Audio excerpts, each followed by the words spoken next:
which whole grains do you recommend? The ones that are commonly available would be teff, millet, quinoa, buckwheat, and amaranth. You know, these are the gluten-free grains. As I talked about earlier, gluten actually blocks iodine for your thyroid, so you sure don't want gluten. But you can sprout grains like barley, oats, and rye and wheat, and actually get rid of the gluten. But of course, for most of us, the gluten-free grains, the millet, quinoa, amaranth, teff, is so much easier for you to digest.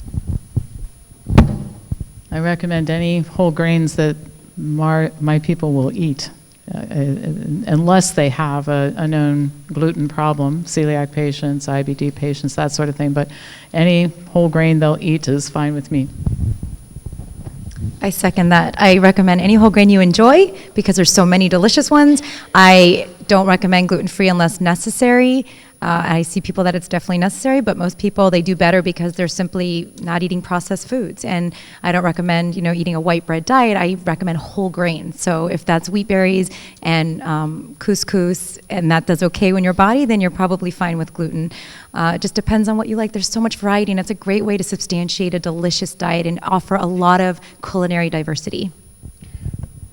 I think grains are one of they have been so wrongly targeted and one of the best superfoods out there. And what's amazing to me when we look around the world at different cultures, like Pam has talked about before, grains have been a staple of the healthiest cultures for years and years and years and years.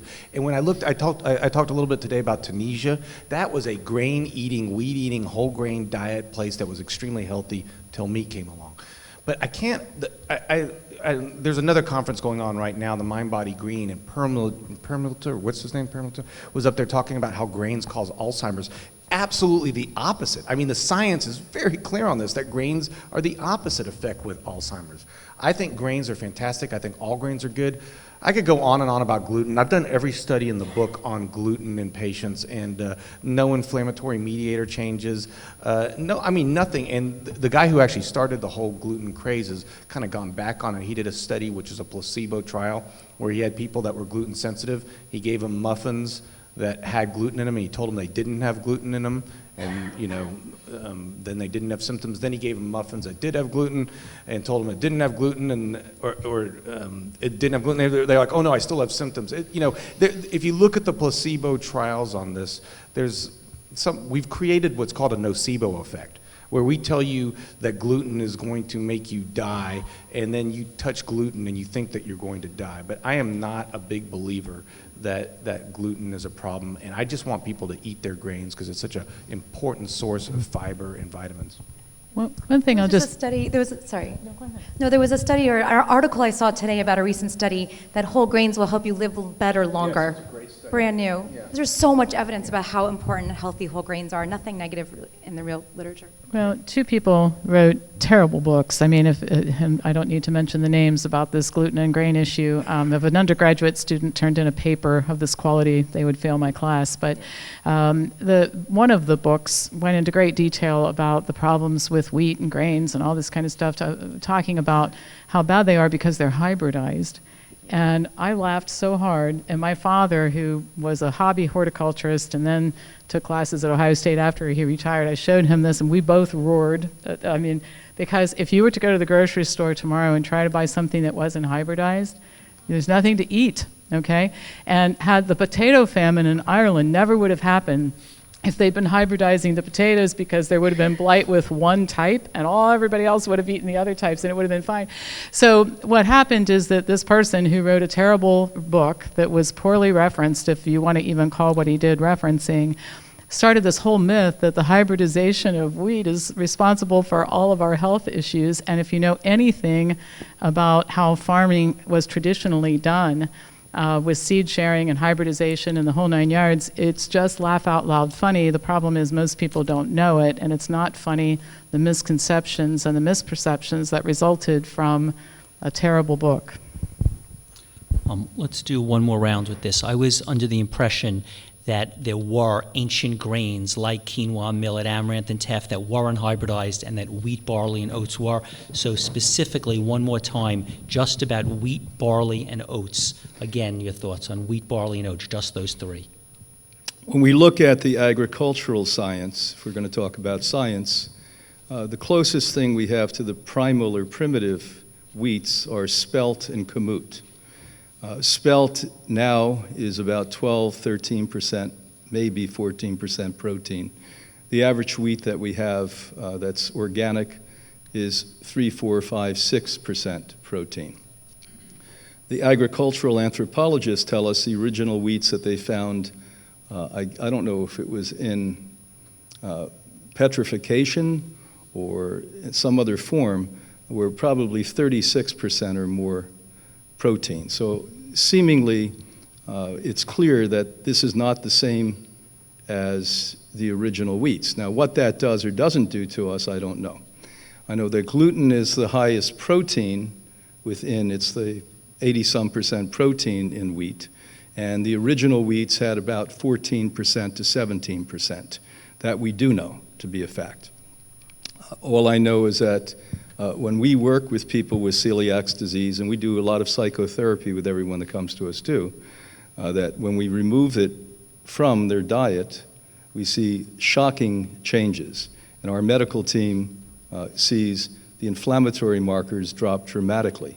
Yeah, that's a big difference than what I'm talking about. Celiac disease is that's a real disease. I'm just talking about gluten sensitivity but celiac, no, I totally agree. Well, isn't celiac disease the most advanced form of gluten intolerance? Well, yes, it is, but that's like saying when we take children who go into anaphylactic shock off of peanuts, when they go into shock eating peanuts, that they're better off, and they are. But that doesn't mean I can't eat peanuts. Right. I mean, this is a very specific population. The confusion is over the hybridization issue and the fact that a celiac patient is different from a person who doesn't have celiac disease, who is different from a person who has gluten sensitivity. And so another thing, and again, I'm going to go back to, we have to sell this to people, all right? We have got to get people to do this if we're going to make any progress. When you go out with the strictest interpretation of the diet that you possibly can, every layer of restriction, you make it harder for people to do. And the landscape is littered with people who did 21 days of this and 28 days of that, and anybody can do 21 days of perfection. And what they do it with is the one tool that doesn't work in the long term, and that's willpower. Any of you who've studied the science of change know that 100% of all studies have shown willpower has nothing to do with long-term change. Willpower is what causes somebody to be able to do 3 or 4 weeks of perfection. That's why it all goes away, because willpower won't work. So my point is that we need to restrict where restriction is needed. I'm not shy about that, and I'm not shy about telling people they should eat a vegan diet sometimes. I'm just saying that this one-size-fits-all, everybody does every single thing. I think it works against us, and even if we can get people to do it, it works against us in long-term compliance, which is what we have to have. Because here's the deal, if everybody gives up everything for 4 weeks and goes back to what they were doing before, we're sitting here with no progress once more. It's only about 1% of the population maximum that actually has celiac disease, which is a horrible autoimmune disease, and you will literally degrade your body if you consume it, and it leads to increased risk for cancer and all sorts of things if you're eating gluten, if you have celiac disease. But 1% of the population does not apply to the entire population, and it is very restrictive, and a lot of people, they're overwhelmed with the idea of cutting out meat and dairy and chicken and eggs, which I think they should cut out, and then adding to the mix, making sure everything's organic and making sure everything is gluten-free. It's overwhelming for a lot of people, and it's unnecessarily overwhelming. Stick to the whole grain gluten if you're fine and not sensitive to it, but there's nothing harmful if you're not. I just want to say one more thing, and that is that to the extent that most people in this country eat so much more protein than they need, I think it is a wonderful advancement for mankind that wheat contains 3% protein instead of 14. Yeah. I test patients, so they come in and I will get antibody. Do they have an antibody to gluten, to gliadin? And I will biopsy the inside of their intestine, and do they have inflammatory cells in there? And I will test their inflammatory mediators after a meal. And if they don't have these things, they're not having an inflammatory response. You could measure inflammation fairly well. And what I found is if I could switch people The thing about grains I find, so I love fruits and vegetables, and if we ate only fruits and vegetables, I think that would be fantastic. The problem is people get really, really hungry. I find that grains is a great way to keep people full. That's my big battle, because I'm dealing with people, like I told you before, it's a biological, genetic hunger that they have, and evolutionary, and I need to deal with keeping them full, and I'm not going to be able to keep them full just on fruits and vegetables. And so grains are an absolute vital part of my diet plan. And we serve grains at the Institute, and especially amaranth, teff, and millet, quinoa. The thing is, the reason that that we are hungry is very much because main food that we eat is cooked and processed. So it all is about how we process those grains. So grains are great, yes. Antioxidants, phytochemicals, helps us with disease, anti-aging and everything.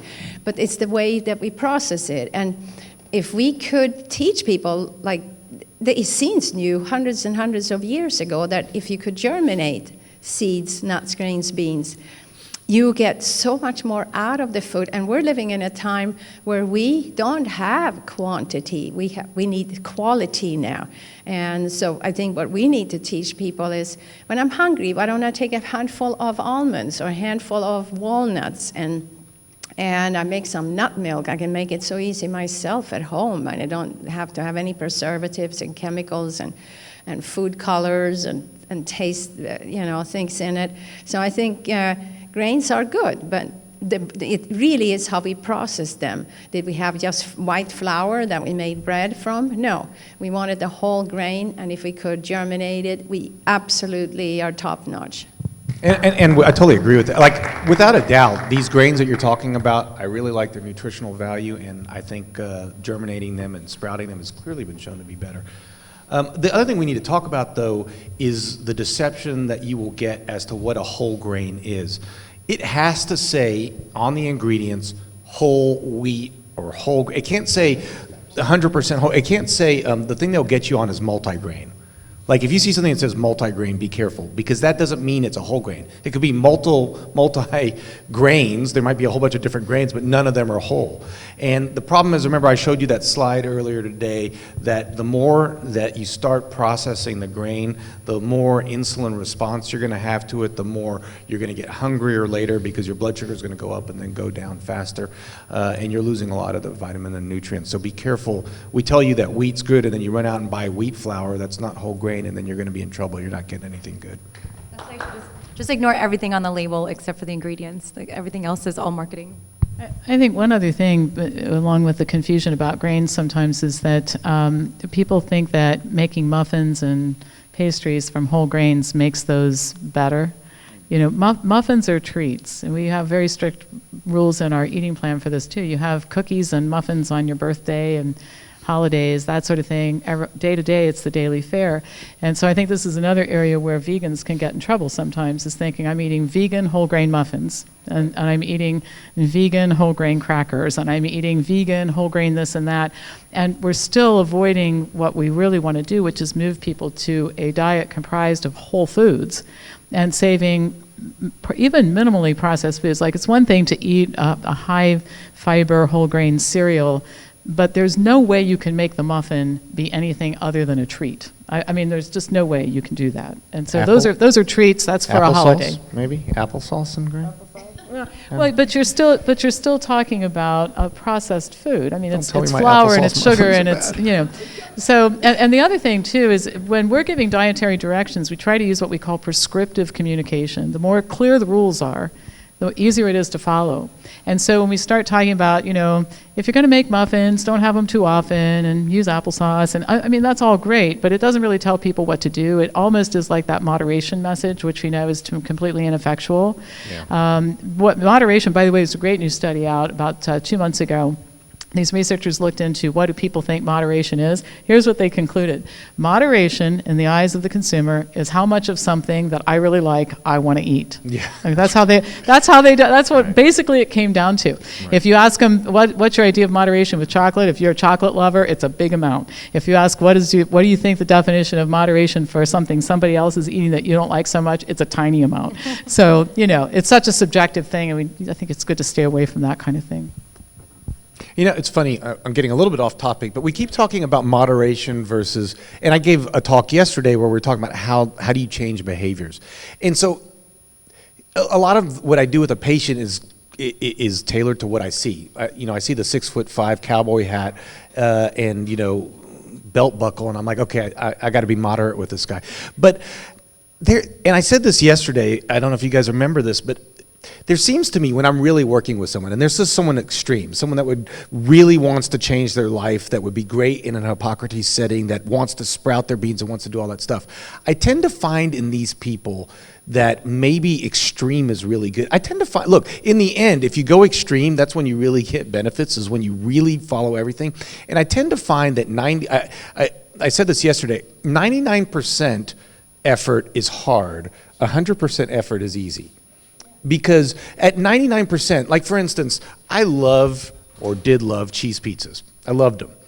And so when I was vegetarian, I wasn't that much healthier because I could eat a cheese pizza. So I would eat cheese pizzas a lot because, I could eat that. Yeah, I ate it yesterday, but here it is, so I could eat it.